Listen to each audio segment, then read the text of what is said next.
Да, се враќаме во студиото, како што најавивме, тука е господин Атилија Николовски од партијата на пензионери. Господине Николовски, добро дојдовте во студио 10. Добро ја најдов и благодарам на поканата. Кога ќе почнеме со вас со ова што се случува околу пензионерите, ќе зборуваме за политичката ситуација, за сето она што е актуелно се разбира. Власта се пофали дека над 340.000 пензионери во државата добиваат за 2.500 денари повисоки пензии, покачувањето е линеарно за сите пензионери, вела дека ова е големо подобрување за разлика од порано. Па вас ве прашам дали е така? Прво благодарам на прашањето, прашањето е многу интересно, вака не само за Македонија, него и за регионот. Ние како партија на пензионери го поддржавме ова решение, меѓутоа како ad-hoc решение. Затоа што државата е должна да ја обезбеди на пензионерите пристоен и достоен живот во нивната за време на целокупното нивно старење. Ние стварно имаме еден голем дисбаланс измеѓу минималната пензија и минималната плата, измеѓу просечната пензија и просечната плата. Тој дисбаланс беше веќе доста нарушен и со ова линеарно зголемување тој дисбаланс се намали и сега за прв пат после 15 или 16 години имаме просечната пензија да е 60% од просечната плата, за што се партијата на пензионери цело време залагаше. Минималната пензија сега околу 70% односу на минималната плата, за што се исто така ние залагаме. Меѓутоа, на долгорочен план, оваквото решение прво нема економска оправданост никаква, второ нема ни правна оправданост. Меѓутоа, правна оправданост владата може да смени законот и тоа го и направи. Меѓутоа, веќе увидува дека тоа е неодржливо, затоа што ја нарушува стабилноста на пензискиот фонд, а државата е должна да обезбеди, зашто и ние како партија се залагаме, да обезбеди стабилен пензиски фонд и одржливи решенија.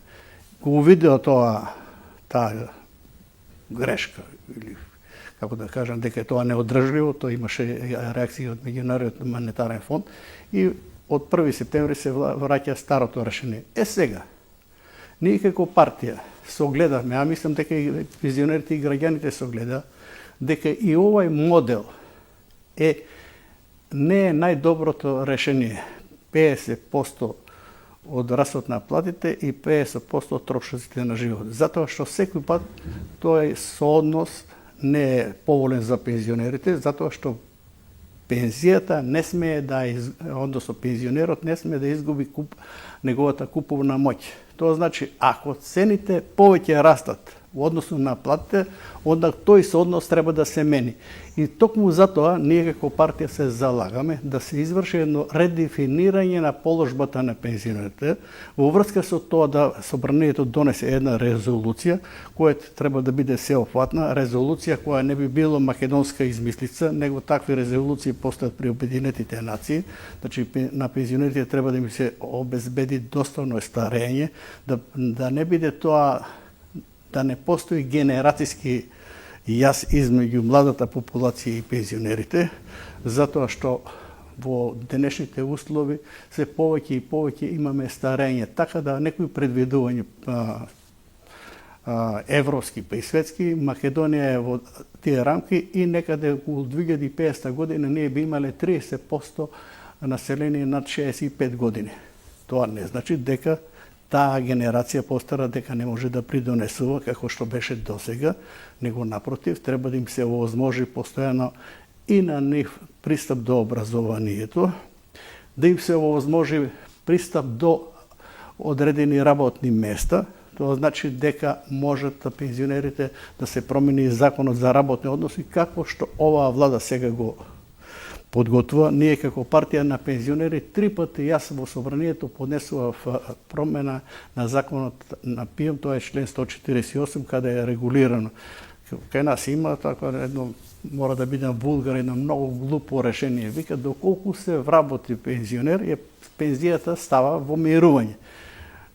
или во земјата или во странство. Ако инвалид се работи, губи право на инвалиднина. И јас поставав така прашање, викам, како, ево, хипотетички, некој пензионер во тоа време кога поставав пратенички прашања, има 12.000 пензија.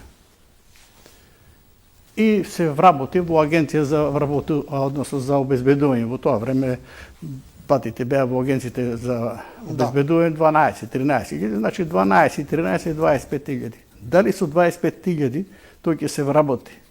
Дали треба пензијата да стави во мирување с тие 12.000? Не. И затоа постојат решенија. Едно од решенијата е, например, како што сега предлага владата, иако не е најдоброто тоа решение, да можат пензионерите да работат до 4 сати и истовремено да им тече пензијата.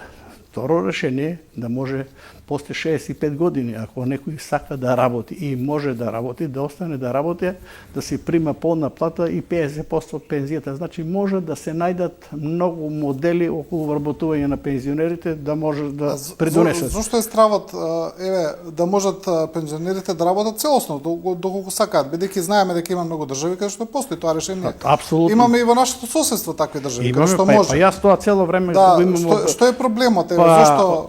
Кои се аргументите? Аргументите беа некое глупо решение дека пензионерите ќе спречуваат вработување на помладите. Меѓутоа, ево се покажа дека не имаме сега толку голема потреба од работници, а пензионерите, иако некои работат, фактички не можат да работат. Ево, да ви кажам еден пример. Прашам газите на Национал ресторан, викам, зашто го затворивте буке, тоа исти газди? Вика, немаме келнери. А имате млади пензионери кои замине кои одат во странство. Таму се даде соодветна. А младите не сакаат да работат. А младите не сакаат. Значи треба на таа сребрена генерација или бели коси да им се возможи да може кои се здрави, кои се способни да може да работат. И истовремено треба на нив, иако имаме ние сега универзитет за доживотно учење, треба да им се возможува да се дообразуваат пензионерите, например, да од економска гледна точка да сватат што е втор пензиски столб, што е трети, така натаму. Информатички да се образуваат, па и учење на страни јазици. Значи, постојат многу начини на овозможување на пензионерите да работат и да се вратам на тој сооднос, се покажа дека не е соодветен. Например, Словенија има 60:40. Тој сооднос зависи, ако, например, платите побрзо растат, onda ќе тој во корист на пензионерите 60%. Ако цените побрзо растат, се менува 60:40, не 50:50. Хрватска сега предлага нов закон 85:15. Ево и Хрватска предлага сега да се овозможи на пензионерите да можат да работат, донесуваат нов закон веќе во постапка во собранието, така да ние тие работи треба да ги прифатиме и да се редефинира односот на државата кон пензионерите. Имаше уште една забелешка во однос на ова линеарно покачување што беше направено сега, што вие велите ад хок и веројатно ќе остане ад хок, дека тоа не е праведно кон оние кои плаќале повисоки придонеси во текот на работниот век. Да, јас го тоа образложив, мислам, во ова студио пред 9 месеци. Тоа е опште не е затоа што некој придонесувал со големо вложување во пензискиот фонд, 40 или 45 години, некои тие ги нарекувам интроманите, работи 15 години, стекнува право на пензија, на минимална пензија и стекнува право на здравствено осигурување. И се договараат со газата, вика, јас и понатаму ќе работя, јас болно случаи тако и знам, ќе земам, ми даваш на рака и после кога заминува во пензија и тој сака, например, да има исто зголемување на пензиите како што имале тие кои придонесувале со големо вложување во пензијски фонд 40 или 45 години или 35. И сега хипотетички, да попластично да им објаснимо дека не одржува. Тоа значи, например, јас имам 10.000 евра акции, вие имате 1.000 евра. И после сакате исти исти процент на дивиденда да земе. Или има изведено пресметки, например, тоа е со 20.000 12.000 пензија. Некој заминува со 20.000 пензија, некој заминува со 12.000. Инфлација во државата 10%. Во старт разликата е 40%. После 15 години таа разлика доаѓа 20%, после 10 години разликата доаѓа некаде околу 6%. Со тек на времето, тоа значи дека универзитетски професор или некој поранешен министер треба на крај да имаат иста пензија како земјоделец ако подолго време живеат. Иначе овака морбидно ќе нас во просек сега на животот е 72 години, така да не користат многу сите долго пензија. Да. И исто така ние се залагаме да се промени и процентот на семејна пензија. Сега е 70%. Ние предлагаме да тоа биде на 80%. Во некои земји има и 100%, затоа што трошиците остануваат исти. И има многу, например, околу здравствената заштита, например, предлагаме промена околу матичниот лекар. Например, летно време пензионерите одат на село. Може да се задржува 3 месеци. Зашто да нема матичен лекар и во соодветната општина каде што оди? Се бореме за зголемување на листата за позитивни лекови. Оваа влада сега успеа да поправи оваа ситуација, иако беше, да бидем искрени, претходната влада беше веќе тоа решение беше готово, затоа што ние беме единствена земја во Европа каде што позитивната листа не беше променета на 15 години. Како партија исто така многу оштро реагираме околу цените на лековите. Во Македонија, ако погледаме во односу на регионот, најскапи лекови не имаме. Поевтини се и во Србија, и во Бугарија, и во Грција, и во Косово и така натаму. Значи има многу прашања кои треба да се редефинираат и околу и околу домовите за стари лица, например, треба да се изградат нови, да се овозможува на пензионерите активно кои сакаат да се бават со некоја активност. Ние во Скопје кои имаме тоа дареджан, меѓутоа тоа не е доволно. Приватните пензионерски домови треба да се контролира дали се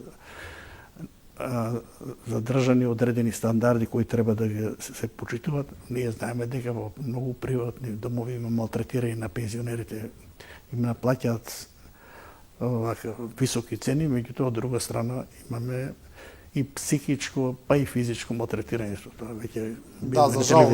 За жал така е. Сега беше јавноста потресена од оној случај на гериатрија каде што е приведен директорот, каде што барал 100.000 евра за да го смести човекот во институција. Замислите, сега ако е веќе улога партијата на пензионери со неколку соопштенија, ние издадоме соопштенија уште пред случајот во Кочани, дека апсолутно сме незадоволни од борбата против корупцијата и организираниот криминал.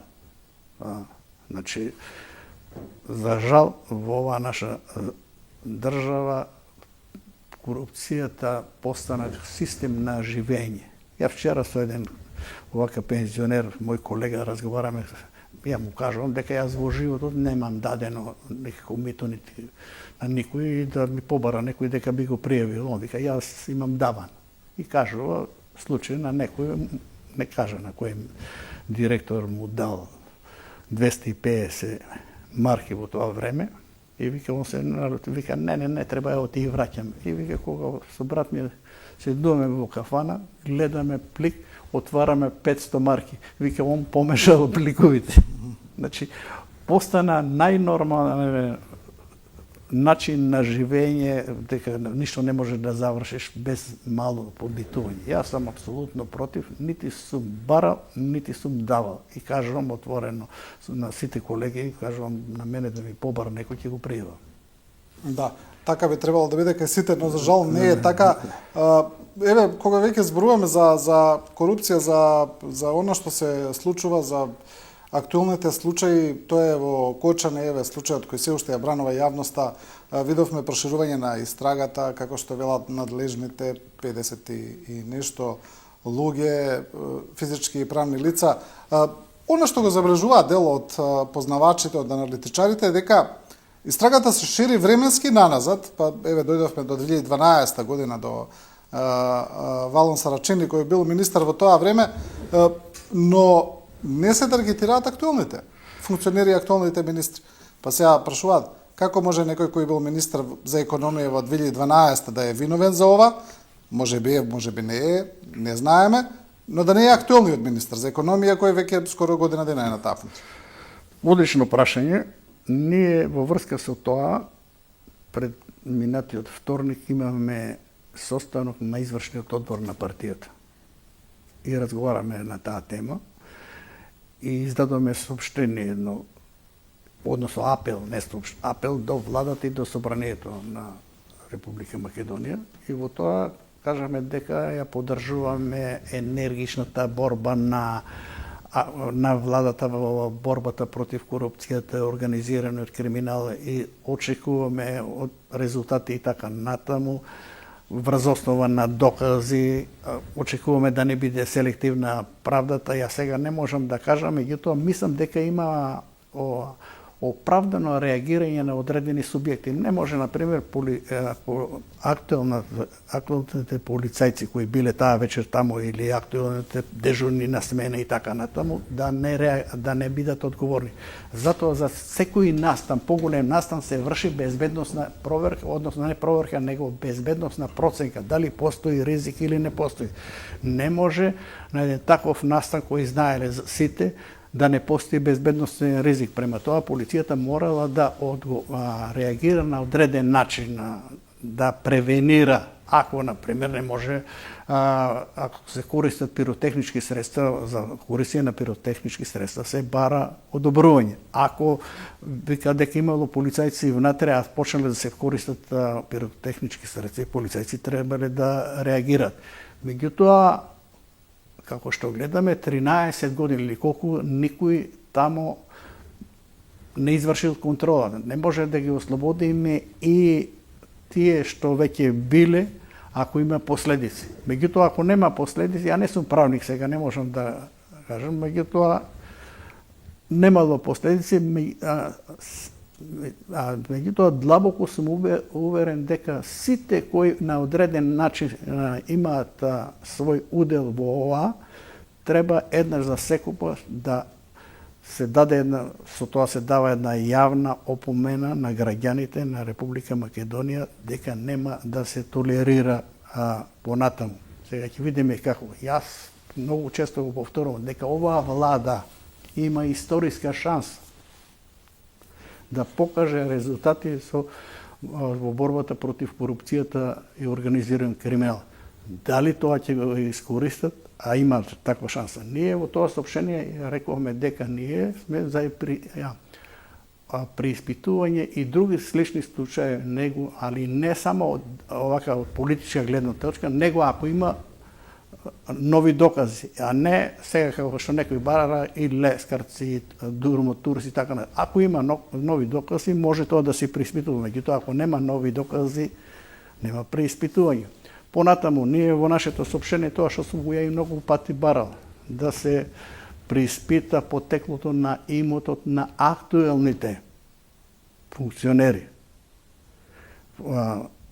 Меѓутоа, што не верувам дека има политичка волја, тоа прашање го има повеќе пати постава, да се испита потеклото на имотот на сите досегашни функционери од каде му толку имот.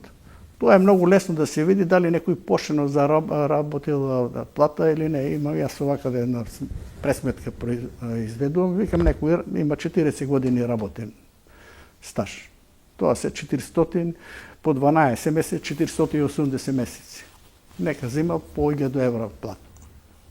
Тоа се 480.000 евра. Трошел и така натаму, а ето да речеме 300.000. Остануваат уште 180.000 евра. Па нека и по 2000 евра. Ако гледаме се што има, некој треба да докаже од каде е тоа. Меѓутоа, дали ќе има политичка волја, не верувам, меѓутоа треба тоа постојано да се зголемува.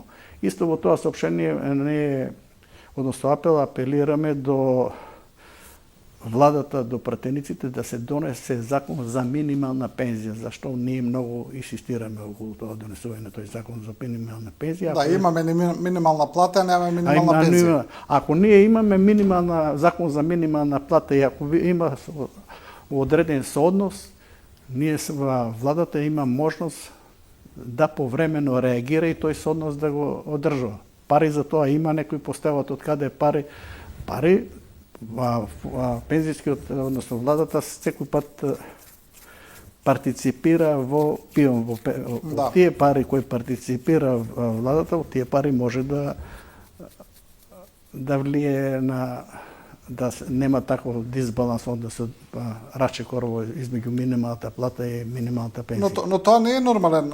Ние тоа сме го прифатиле некако како нормална појава одамна е, така да душа не е тоа нешто ново, дека владата партиципира во ПИОМ, дека ПИОМ не е само одржлив фонд, но тоа ако сме се навикнале, не знаеш дека е нормална ситуација. Тоа не е нормална ситуација, ако сега веќе гледаме зашто е ПИОМ во после осамостојувањето, односно променувањето на нов систем, во тоа време 15% од акциите во државата ги имаше ПИОМ. Меѓутоа, каде отидоа пари, тие ги се потрошија, така да ПИОМ не може сам да се одржува никако без партиципација на државата, иако ние не сме единствена држава. Нема држава која не партиципира во ПИОМ, меѓутоа зависи каде и колку. Ова сега моментално, односно да кажем, ова актуелната власт наследи 33% минус во ПИОМ. Меѓутоа, претходната влада, кога дојдоа на власт, беше минус, фондот беше во 49%. Значи, немој да се вадат дека е многу голем минус бил во ПИОМ, затоа што никој пат во подобра кондиција не бил ПИОМ. Меѓутоа, со ова линеарното зголемување за година дена сега имаме 34% е во минус, на крајот некои предвидувања има дека на крајот на ова 2025 ќе биде 36,7%. Да, добро, и за крај, се уште не почнале да исплаќаат приватните пензijски фондови, тие исплаќаат, но не во голем процент. Тој процент треба да се зголемува, ми се чини дека 2030 веќе треба да биде 35-та целосна веќе да функционира, да речеме целосно како што се замислени. Ова се уште не знаеме како ќе функционира, бидејќи има пресметки дека таму пресметката за пензијата ќе биде помала. Таму има пресметка, има многу шпекулации, за жал јас не сум баш многу сигурен како тоа ќе изгледа, меѓутоа едно е сигурно дека со почнување на исплатата од приватните фондови дека ПИОМ ќе се намали притисокот. ПИОМ ќе се намали притисокот и ќе се стабилизира. Тоа е сигурно. А сега како ќе биде процентот, тоа ќе видиме. Да. Како и се друго кај нас, неизвестност, па што ќе добиеме на крај, тоа ќе видиме. Да, некако ни останаа доста теми, но немаме веќе време.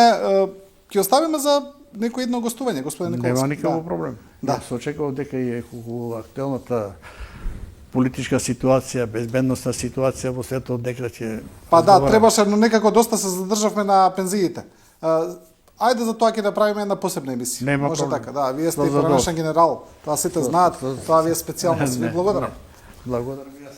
И со ова го завршуваме ова студио 10, почитувани гледачи, ви благодариме на вас на вниманието и на довербата. Останете со програмата на телевизија 24.